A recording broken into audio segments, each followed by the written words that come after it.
Hey guys, welcome to the Perspective channel. If you're new here, my name is Claudia.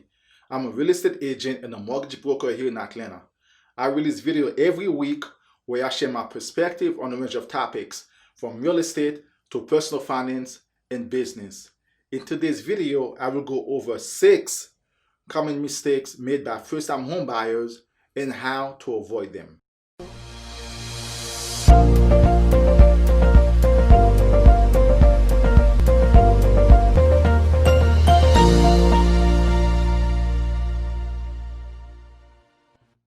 Mistake number 1, looking for a home without getting pre-approved. I cannot tell you guys how many times someone will reach out to me, they see a house in one of those sites, and they just want to go out and see the home. But the first thing I always ask, have you been pre-approved? If the answer is no, we are not going anywhere.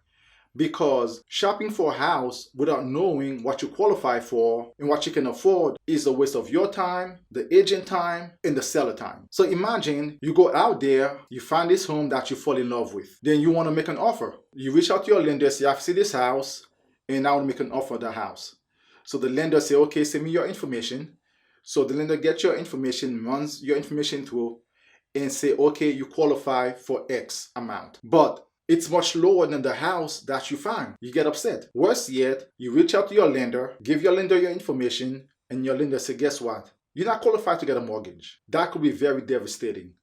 So to avoid all this disappointment, I recommend the first thing you do is to get pre-approved. So what that does is basically let you know that you have the financial ability to purchase that house, and you let the seller and the agent know that you're a serious buyer. Because if you send any contract over to any seller, especially in this market, without a pre-approval letter, he'll be rejected. So the first thing you want to do is to speak with a lender and get pre-approved. So once you get pre-approved, you know exactly how much you can afford. Then the next step is to go out and look for a house. Mistake number 2 is buying the most house you can afford. Just because the lender said you qualify or you're pre-approved for, say for instance, $300,000, doesn't mean you need to go out there and buy a house for $300,000. Because when we look at your finances, we look at your income and we look at your debt.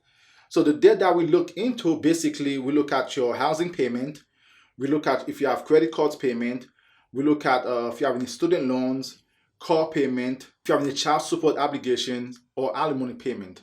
So these are the things that we look at. As a lender now, we don't know exactly as far as like how much you spend on food every month, how much you spend on your gas, how much you spend on getting your hair done, how much you spend on, as you can see, all the utilities. We don't know all these things. Only you know that stuff.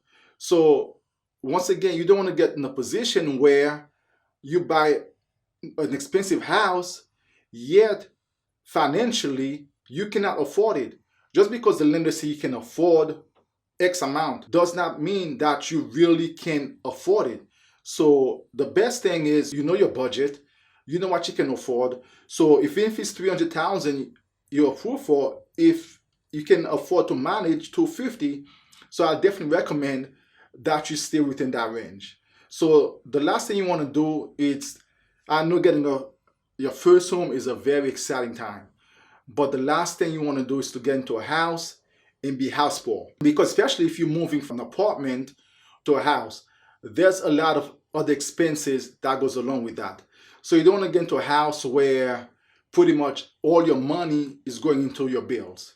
So you want to leave yourself some wiggle room. You want to enjoy your house. You want to enjoy the experience. So you don't want that to be something that you regret down the line.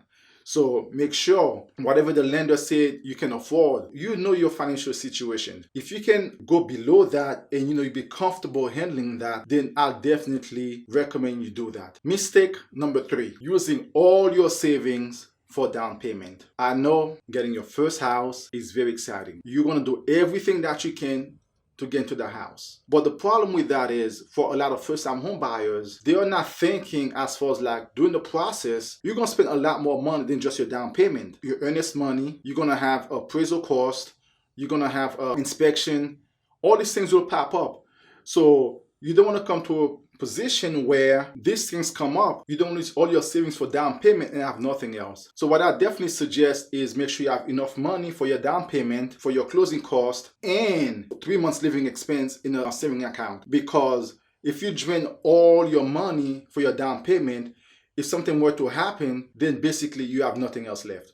So be very mindful as far as like not using all your money for your down payment, because there'll be other costs associated with the process, which I will cover those down the line. But definitely, if you have savings, do not use all of it for your down payment. Mistakes number 4, not planning for closing costs. I know a lot of time people don't think about closing costs as a cost that they have to pay. I've had clients, they say, okay, essentially they qualify for, say for instance, FHA. They just think about, okay, I need 2.5% down payment. And that's all they're thinking about. Or conventional, if you're a first time home buyer, 3%. But there's closing costs that you have to pay the day that you close on the house. And this can be pretty expensive. So make sure, once again, not only thinking of down payment, but also factoring those costs that you're going to have to pay. Closing costs can range from anywhere from 2% to 6%. Think about it this way, right? If you're buying a house for $300,000, so you're looking at pretty much spending between $6,000 to $18,000. That's a lot of money you have to come up with if you didn't plan for it. If you cannot get that money in your savings, you have to turn around, you have to ask your friends or family to borrow that money. Or if they cannot help you, or if you cannot get that money at all, guess what? You have to walk away from that deal, because that money has to be paid the day that you close. Otherwise, everything falls apart. So make sure, with all the excitement of getting to the house, that you factor in those costs that you're going to incur along the way. Not just a down payment, think of these other costs that you'll have to come up with before you can actually get the key to your new home. Mistakes number 5. That's a big one. A lot of time people don't even think about that as a expense, but forget about moving costs. With all the excitement getting a home, so your focus now shift into that new house. You're thinking about your purchasing price, you think about saving money for your down payment, for your closing costs, for all this other stuff that go along the way for you to get to closing. But once you close on the house, you have to move. So imagine if you don't even think about that as in the planning process as one cost that you have to save for, then that's a big problem, because if you're moving could be from an apartment or from a house to another house to a bigger house, that could be a lot of money. So make sure as you go through the process, you think about buying a house, make sure you factor that cost in. If you're planning on doing it yourself, so start shopping around for a moving truck, or if you have people helping you, get them together and make sure you know exactly who's going to do what and figure exactly how much it's going to cost to rent the truck. And I definitely recommend, if you can move during the week, instead of the weekend, you might find a better deal. And also, most people tend to move on the first of the month, especially people coming from a rental apartment, the end of month, and move on the first of the month. So if you can avoid moving around those times and during the week and in the middle of the month, that can also save you money. So you just got to kind of play with the dates and call around, and definitely to see exactly what those costs are and where you can save money. Because buying a house costs a lot of money. Like I said, it's not just the down payment. There's a lot of costs that are involved during the whole process. So wherever you can save money is a good thing. So be smart, just make a plan and make sure you plan for all these things so nothing will be a surprise to you. I want this to be like an enjoyable process. Definitely follow these steps. Mistakes number 6, applying for credit before closing. I cannot tell you how many times I've seen this happen and pretty much blow the deals apart. One thing I do with my client, like I said earlier, is I do a consultation with them. When I first meet with them, we go over everything, what they're looking for, the expectation. I always, give them a homework, exactly what they're looking for, and the expectation of what they expect from me and what I expect from them. One thing I always emphasize over and over and over again is do not apply for any credit until you close on the house.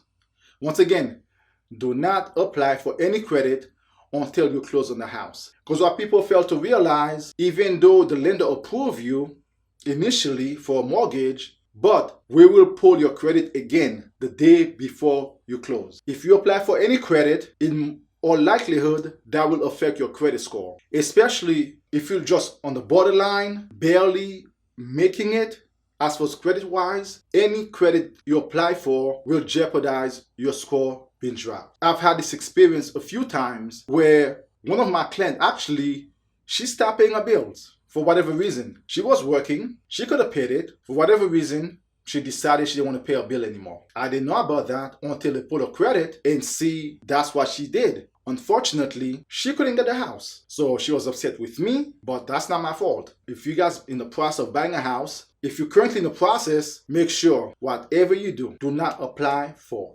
any sort of credit whatsoever. Because the last thing you want to do is to go through all this process, which can take a month, 2 months, however long this may take.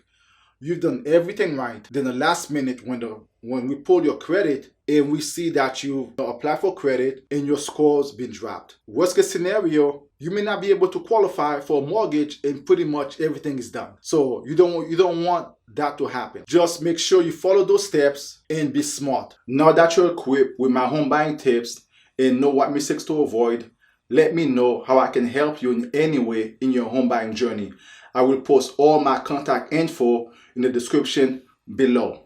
If you enjoyed this content, please don't forget to like, subscribe, and share. Once again, I want to thank you guys for watching. I'll see you in the next video.